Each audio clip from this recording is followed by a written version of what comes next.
Good morning from New York. I'm Sam Seder in for Chris Hayes. 4 soldiers fighting with the NATO-led alliance in Afghanistan were killed in an overnight attack. Afghan police are suspected to be involved, making it the second insider attack in 2 days. And the State Department has ordered departure of all family members and non-essential U.S. government staff from its embassies in Sudan and Tunisia due to rising security concerns. But right now, my story of the week: how Republicans are using the national crisis of poverty against President Obama. At the Values Voters Summit on Friday, Republican vice presidential candidate Paul Ryan, whose budget was approved by the House with sweeping cuts to aid for the poor, responded to new figures from the Census Bureau this week, showing that 46.2 million Americans were living below the poverty line last year, a rate basically unchanged from the year before, but still a rate not seen in this country for nearly 20 years. Here's what Ryan had to say about Obama's record on poverty. The Obama economic agenda failed, not because it was stopped, but because it was passed. And here's what we got: prolonged joblessness across the country, 23 million Americans struggling to find work, family income in decline, 15% of Americans living in poverty. Here we are, 4 years of economic stewardship under these self-proclaimed advocates of the poor. And what do they have to show for it? More people in poverty and less upward mobility wherever you look. It's not the first time this election cycle that we've seen the right raise the specter of the poor. But poverty is raised not to offer prescriptions or remedies, but to be used as a cudgel, as a means of playing on middle-class fears of losing ground by suggesting not so much that they too could become impoverished, but that the threat to their economic stability is the poor themselves who are taking that ground from them. Calling President Obama the food stamp president is not bemoaning the plight of those Americans who, in the wake of a devastating financial crisis, have lost the means to put food on their table for their families, but rather to imply that some other is living large while the rest of us struggle. That said, we do know something about the people Romney relies on and what they believe about poverty. Remember those Romney ads claiming that President Obama was gutting work requirements for welfare eligibility? Putting aside the point that as a policy consideration, work requirements should be loosened for welfare recipients, the claim was simply a lie. But take a look at the source they gave for that claim: the Heritage Foundation from July 12th.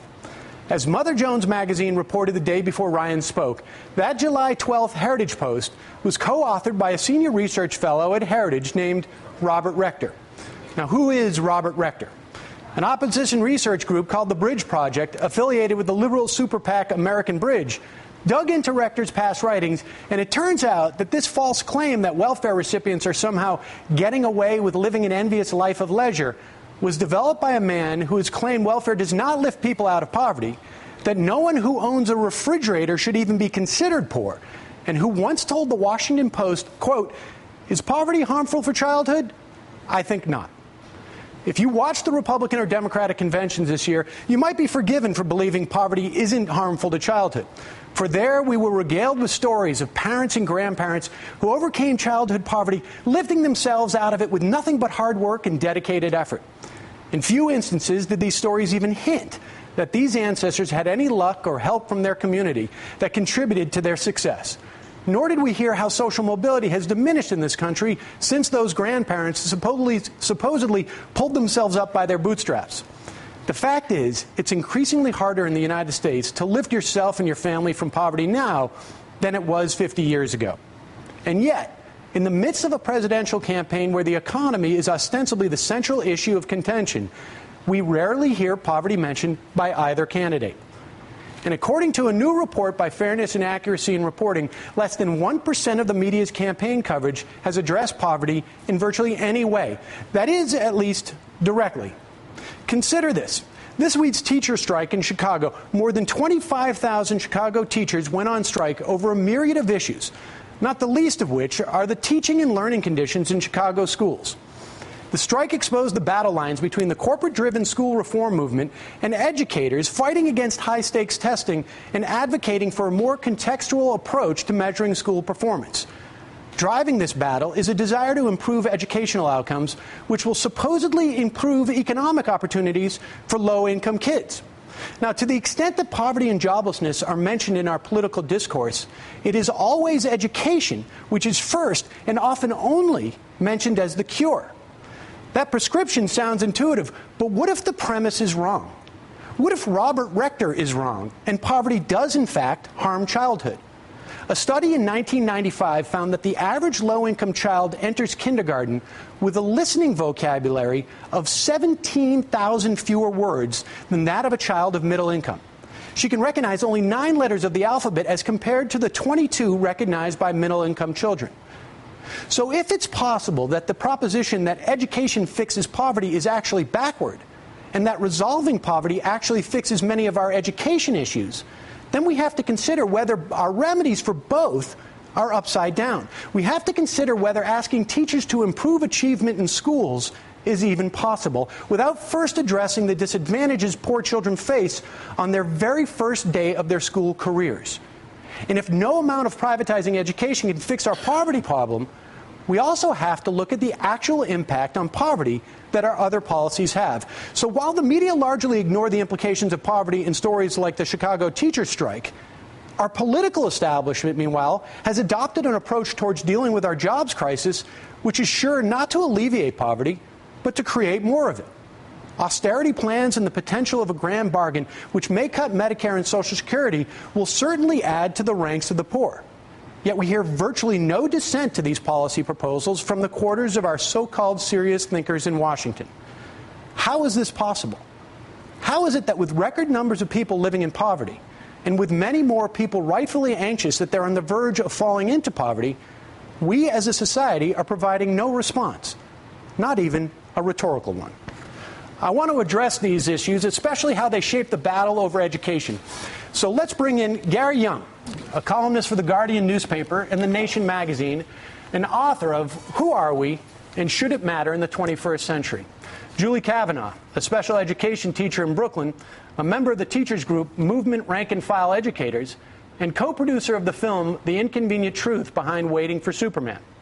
Josh Barrow, a columnist for Bloomberg View, and Melissa Botiach, Director of Half in 10 Poverty and Prosperity Program at the Center for American Progress, which aims to cut poverty in half in 10 years. Welcome, all of you, and thank you so much for joining me. So we have this amazing, this strike it's taking place in Chicago and very well may end today. And it really deals with a lot of different issues. The union issues, which of course have been sort of in the headlines for at least since Wisconsin. The political campaign, of course, because of President Obama's relationship to Rahm Emanuel and Penny Pritzker, and his Secretary of Education actually came from Chicago as well. It also involves education reform, and of course, undergirding this, and maybe laying on both the bottom and the top of it, education plays a big part in this. But I want to start with you, Gary. You've been reporting on this. Just give us a sense of how we got here with the Chicago teachers' strike. Well, Chicago's been a kind of crucible of reform for a couple of decades.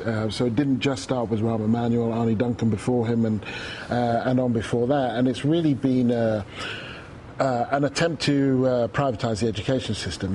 That would be the easiest way to describe it. So Rahm Emanuel comes in with a reform agenda. Millions are invested in kind of trying to promote charter schools and also to change the strike laws so that you would need 75% of the eligible voters, teachers will need to actually strike. And in fact, the strike laws were changed a year ago, and it also narrowed what the teachers could actually strike in response to. Right, so they could only strike about pay and conditions. They couldn't talk about class sizes or whatever, so they would necessarily look self-interested and venal. So Rahm comes in with his reform agenda.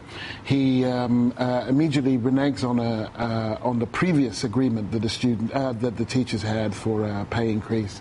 Then comes a push for the longer working day, for which he wasn't going to pay teachers very much more. I think 2% more for a 15-20% longer working day.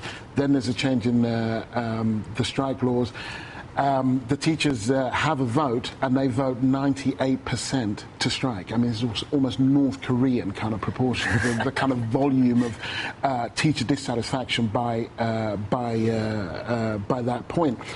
The city then try and put it into touch. They give it to an arbitrator to say that, you decide where we should go. The arbitrator actually decides to side with the unions.